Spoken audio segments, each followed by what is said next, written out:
यह तस्वीर किसी दूर दराज के गांव की नहीं है। यह तस्वीर है भारत की राजधानी दिल्ली की। यह मंजर है रोहिणी के बेगमपुर से लेकर कंझावला तक पूरे कंझावला रोड का, जहां विकास के बड़े बड़े दावों की हकीकत सड़क पर साफ दिखाई दे रही है। जरा इन तस्वीरों को ध्यान से देखिए। टूटी हुई सड़कें, बड़े बड़े गड्ढे, चारों तरफ फैला सीवर का गंदा और बदबूदार पानी और घंटों तक लगने वाला जाम। यह सिर्फ एक सड़क की समस्या नहीं है, बल्कि हजारों लोगों की रोजमर्रा की जिंदगी से जुड़ा हुआ एक गंभीर सवाल है। हर दिन हजारों लोग इस सड़क से गुजरते हैं। कोई नौकरी पर जा रहा होता है, कोई अपने बच्चों को स्कूल छोड़ने, कोई अस्पताल, कोई व्यापार के सिलसिले में। लेकिन इस सड़क पर पहुंचते ही लोगों की रफ्तार थम जाती है। कई कई किलोमीटर लंबा जाम लग जाता है। गाड़ियों की कतारें खत्म होने का नाम नहीं लेती। लोग घंटों तक इसी गंदे और बदबूदार पानी के बीच फंसे रहते हैं। सबसे ज्यादा चिंता की बात यह है कि सड़क पर बने बड़े बड़े गड्ढे किसी भी समय बड़े हादसे का कारण बन सकते हैं। दोपहिया वाहन चालक लगातार दुर्घटनाओं के खतरे के बीच सफर करने को मजबूर हैं। कई वाहन गड्ढों में फंस जाते हैं, लोग गिर जाते हैं, और बारिश के दिनों में तो हालात और भी ज्यादा खराब हो जाते हैं, क्योंकि गड्ढे पानी से भर जाते हैं और उनका अंदाजा लगाना मुश्किल हो जाता है। चारों तरफ फैला सीवर का गंदा पानी न सिर्फ बदबू फैला रहा है, बल्कि लोगों की सेहत के लिए भी बड़ा खतरा बन चुका है। स्थानीय लोगों का कहना है कि लंबे समय से सीवर की समस्या बनी हुई है, लेकिन स्थायी समाधान नहीं किया गया। बदबू इतनी तेज होती है कि लोगों का सांस लेना तक मुश्किल हो जाता है। छोटे बच्चे, बुजुर्ग और महिलाएं सबसे ज्यादा परेशान हैं। अब जरा सोचिए, जब कोई व्यक्ति इस सड़क पर 1 या 2 घंटे तक जाम में फंसा रहता है, गंदे पानी और बदबू के बीच खड़ा रहता है, तो उसकी मानसिक और शारीरिक स्थिति पर क्या असर पड़ता होगा। कई बार लोग अपनी झुंझलाहट में आपस में ही लड़ पड़ते हैं।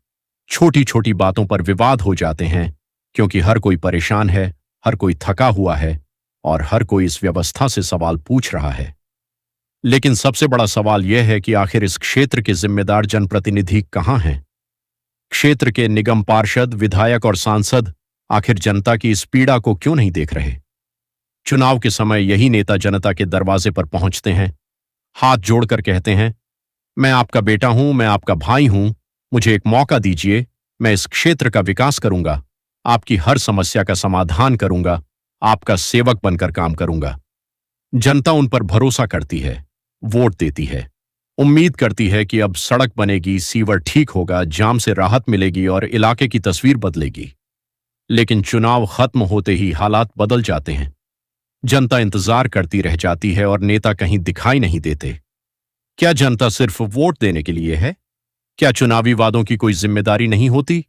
क्या विकास सिर्फ पोस्टरों, भाषणों और सोशल मीडिया तक सीमित रह गया है? बेगमपुर से कंझावला तक की यह सड़क आज विकास नहीं, बल्कि बदहाली की गवाही दे रही है। यह सड़क पूछ रही है कि आखिर कब तक जनता इस तरह की समस्याओं के साथ जीने को मजबूर रहेगी। कब तक लोगों को गड्ढों, गंदे पानी और जाम के बीच अपनी जिंदगी बितानी पड़ेगी। यह सिर्फ एक सड़क का मुद्दा नहीं है, यह उस व्यवस्था पर सवाल है जहां राजधानी में रहने वाले लोगों को भी बुनियादी सुविधाएं नहीं मिल पा रही हैं। जब दिल्ली जैसी राजधानी में यह हाल है, तो देश के बाकी हिस्सों की स्थिति का अंदाजा लगाया जा सकता है। हम जिम्मेदार अधिकारियों, दिल्ली सरकार, नगर निगम, लोक निर्माण विभाग और क्षेत्र के सभी जनप्रतिनिधियों से यह सवाल पूछते हैं कि आखिर इस सड़क की सुध कब ली जाएगी। कब तक लोग अपनी जान जोखिम में डालकर इस सड़क से गुजरते रहेंगे। कब तक सीवर का गंदा पानी लोगों के स्वास्थ्य के साथ खिलवाड़ करता रहेगा। और कब तक जनता सिर्फ आश्वासनों के भरोसे बैठी रहेगी। अब समय आ गया है कि जिम्मेदार लोग एयर कंडीशन दफ्तरों से बाहर निकलें और इस सड़क पर आकर जनता की परेशानी को अपनी आंखों से देखें। क्योंकि फाइलों में विकास दिखाना आसान है, लेकिन जमीन पर विकास करना ही असली जिम्मेदारी है। अगर आप भी बेगमपुर से कंझावला तक की इस सड़क से गुजरते हैं और इस समस्या का सामना कर चुके हैं, तो अपनी राय कमेंट में जरूर बताइए। क्या आपको लगता है कि इस सड़क की हालत सुधरेगी? क्या आपको लगता है कि जनप्रतिनिधि जनता की आवाज सुनेंगे? या फिर यह सड़क अगले चुनाव तक भी इसी बदहाली में डूबी रहेगी? कैमरे पर कैद ये तस्वीरें सिर्फ एक रिपोर्ट नहीं, बल्कि राजधानी की जनता की आवाज है। उम्मीद है कि यह आवाज उन लोगों तक जरूर पहुंचेगी जिनके हाथों में व्यवस्था बदलने की जिम्मेदारी है।